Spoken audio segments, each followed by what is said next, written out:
Let me begin with you, Khalid Al-Khater. Can you just explain to the viewer what the Saudi crash means? How did this happen? It means that there is a doubt, and there is a doubt about, there is a fear, an anxiety and fear in the market associated with the elevated uncertainty associated with the case of Khashoggi and the possible involvement of the Saudi government in this case, and then the possible repercussion of this on whether on negative impact on the atmosphere of the investment or economic impact or economic penalties by the West, although I doubt it, or even possible change in power structure. So this is something really major, and the doubt has already existed in the Saudi policy. We have seen erratic and reckless policy over the recent period, from the Ritz-Carlton case to war in Yemen, to Qatar sanction, to IPO of Aramco, to recent cancellation of a major energy project, solar energy project. So in my opinion, the Khashoggi case is just a major trigger of all of this, and can show the world how the mentality of the leadership in power right now in Saudi Arabia, and how far they can go with their reckless policy, crossing all red lines, and this is really will put the political partner and economic partner and political allies in very difficult situation. We will see many of them running away. We already have seen it, and trying to distance themselves from the regime. So the Saudi government is really not in a good shape. I mean, it's in a difficult situation. This is very serious, and they will have to come up with a way to clean out of this, or we might see a change in power structure, or change in political and economic policy, and toward more reform and more opening up with regard to human rights. We haven't seen that so far. Let me bring in Khalid Al-Khater here. Right. What impact will this have on his grand plan to stop Saudi Arabia relying on oil? I think with regard to the vision, this is a sign of the failure of the vision. The vision already has suffered from many critiques. It has been, it reinforced the doubt about the vision, about the sustainability, and about the credibility and the sustainability of the Saudi economic policy.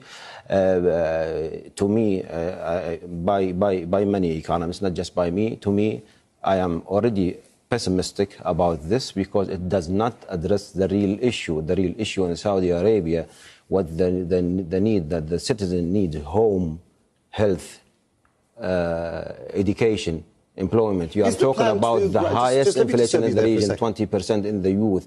So the people of the Saudi Arabia these days, they don't need luxurious city. They don't need showy project. They don't need to dig a canal around Qatar, which will waste a lot of money. It's infeasible anyway, economically or politically.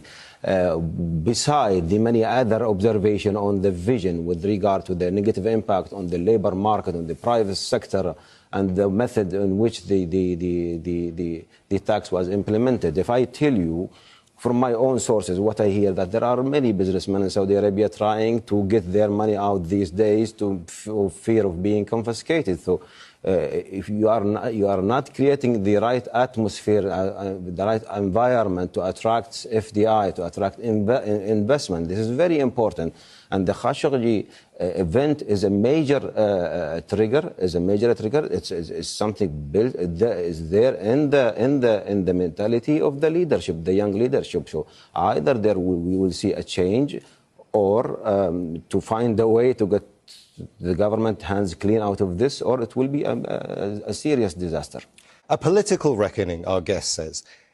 Combined together, the cost of the war in Yemen, the Aramco IPO being put on hold, all of the problems that the Crown Prince has had with trying to get everybody to go alongside with him, and then the siege of Qatar. All of this in combination, is Saudi Arabia now a bad investment? Yes, I think.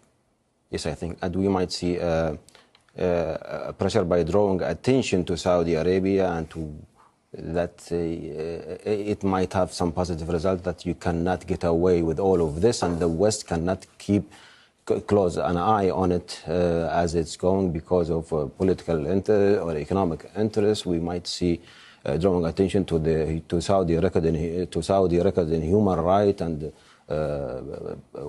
quelling political dissident and opinion of speech and press. We might see less of that, hopefully, in the future. So there could be some positive side into this story. Give me, Mr. Khalid Al-Khattar, in 30 seconds, what you think is the way out for Saudi Arabia, if there is indeed one that you think they can take? If I tell you a reform, serious political reform and economic reform to reinforce economic and social stability first and foremost, and then this hopefully will lead to political stability and sustainability of the regime. Otherwise, there is no way out. Yeah. Let me just ask one very quick question to you, Khalid Al-Khattar. The idea of the economic blockade against Qatar, all of this sort of stuff, is clearly had an impact on you personally. Do you see a way of a climb down when it comes to relations between Saudi Arabia and Qatar within the region? Can they ever get back to normal? What do you mean? Can the relations between Saudi Arabia and Qatar get back to normal? Yes, of course. Everything is possible.